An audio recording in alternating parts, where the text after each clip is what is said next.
काफी वक्त से वडोदरा शहर में एक मुद्दे ने तूल पकड़ा हुआ है और वो मुद्दा है स्मशानों का। तब इस मुद्दे में आज ज्यादा जानकारी देने के लिए वडोदरा शहर भाजपा अध्यक्ष डॉक्टर जयप्रकाश सोनी की ओर से एक पत्रकार परिषद बुलाई गई थी। दरअसल काफी वक्त से स्मशानों के निजीकरण को लेकर वडोदरा की जनता, सामाजिक कार्यकर और विभिन्न पार्टियां विरोध जता रही है। इस मुद्दे ने काफी ज्यादा तूल पकड़ा हुआ है। तब आज वडोदरा शहर भाजपा कार्यालय पर शहर अध्यक्ष डॉक्टर जयप्रकाश सोनी की ओर से पत्रकार परिषद आयोजित करवाई गई थी, जिस दौरान उनकी ओर से पत्रकारों के स्मशानों के मुद्दे से जुड़े हुए सभी सवालों के जवाब दिए। इसी के साथ उन्होंने ये भी कहा है कि जो फॉल्स नैरेटिव इस मुद्दे को लेकर सेट किया गया है उसमें लोग बदलाव लाए। वडोदरा शहर के स्मशानों में जो संस्थाएं सेवा देना चाहती है वो वडोदरा महानगर पालिका का संपर्क कर सकती है और स्मशान के नियमों के अधीन सभी संस्थाएं स्मशान में सेवा दे सकती है। किसी भी संस्था को वडोदरा महानगर पालिका की ओर से सेवा देने से रोका नहीं जा रहा है। तब आपको बता दें कि इस पत्रकार परिषद के दौरान वडोदरा शहर भाजपा अध्यक्ष डॉक्टर जयप्रकाश सोनी के अलावा मेयर पिंकीबेन सोनी, डिप्टी मेयर चिराग बारोट, स्थायी समिति के चेयरमैन डॉक्टर शीतल मिस्त्री, विधायक केयूर रोकड़िया, विधायक योगेश पटेल, विधायक मनीषाबेन वकील समेत के कई अग्रणी मौजूद रहे थे। सौने नमस्कार। આજની આ પત્રકાર પરિષદમાં ટૂંકી નોટિસ પર આપ સૌ પત્રકાર મિત્રો ભાજપા કાર્યાલય ખાતે ઉપસ્થિત રહ્યા એ બદલ સર્વપ્રથમ તો સૌનો હૃદયપૂર્વક આભાર માનું છું।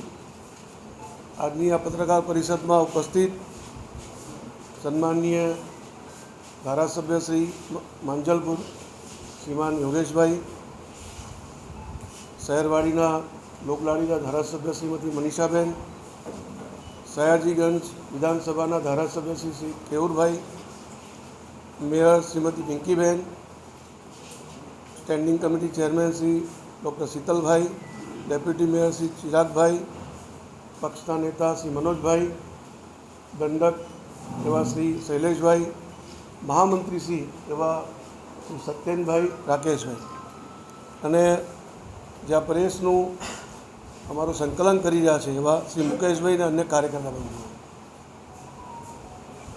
કેટલાક સમયથી આ વિષય શહેરની અંદર સ્મશાન ગૃહ બાબતે ચાલી રહ્યો છે। મીડિયાના અલગ અલગ માધ્યમોથી જાણકારી મળી, સેવાભાવી સંસ્થાઓ, નાગરિકો, અન્ય વ્યક્તિઓથી પણ અનેક માધ્યમોથી જાણકારી આની મળી છે। પહેલાં તો સર્વપ્રથમ જે સેવાભાવી સંસ્થા વર્ષોથી, જે વ્યક્તિઓ વર્ષોથી આ સ્મશાન ગૃહનું સંચાલન કરતા હતા અને લોકોને એક માનવ સેવાનું કાર્ય લોકો માટે કરી રહ્યા હતા, એ બદલ એ સંસ્થાઓનો અને વ્યક્તિઓનો હું ભાજપા વડોદરા મહાનગર પરિવાર વતી ખૂબ ખૂબ આભાર માનું છું। એ લોકો ખરેખર સેવાનું કામ કરી રહ્યા હતા અને સેવા પરમો ધર્મ માનનારી આ પાર્ટી છે, એટલે કોઈપણ વ્યક્તિ સેવા સાથે જોડાયેલો હોય તો એને પ્રોત્સાહિત જ કરવાનો હોય એવી ભાવના સાથે એ લોકો જે કામ કરી રહ્યા હતા એ બદલ એમનો હૃદયથી અભિનંદન બી આપું છું અને આભાર બી વ્યક્ત કરું છું। એટલે જ જેવા આવા આક્ષેપો થયા છે, સાચા ખોટા આપણે નથી પડતા, પરંતુ આની કોઈ વ્યવસ્થા હોવી જોઈએ જેથી કરીને પ્રજાજનોને કોઈપણ પ્રકારની તકલીફ ના પડે। મૂળ વિષય આપણો નાગરિકોને સેવા આપવાનો છે અને હું તો એવું કહું, બીજા 27 સ્મશાનોમાં પણ કોઈ નાગરિક અથવા કોઈ ટ્રસ્ટને એવું લાગતું હોય કે મારે આ એક સ્મશાન ચલાવવું છે તો હું તો કોર્પોરેશનને આગ્રહ કરીશ કે એ સ્મશાન પણ ચલાવવા દે, ટ્રસ્ટને સેવા કરવાનો મોકો આપે, કારણ કે નાગરિકોના માધ્યમથી જ્યારે કોઈ નાગરિકોના કામ થતા હોય ને એનાથી ઉત્તમ કંઈ જ હોતું નથી અને પ્રજા જ સર્વોપરી છે આ લોકશાહીમાં, એટલે એનો સહયોગ એ ખરેખર हितकारी હોય છે એવું માનીને કોર્પોરેશન આને સ્વીકાર કરવો જોઈએ।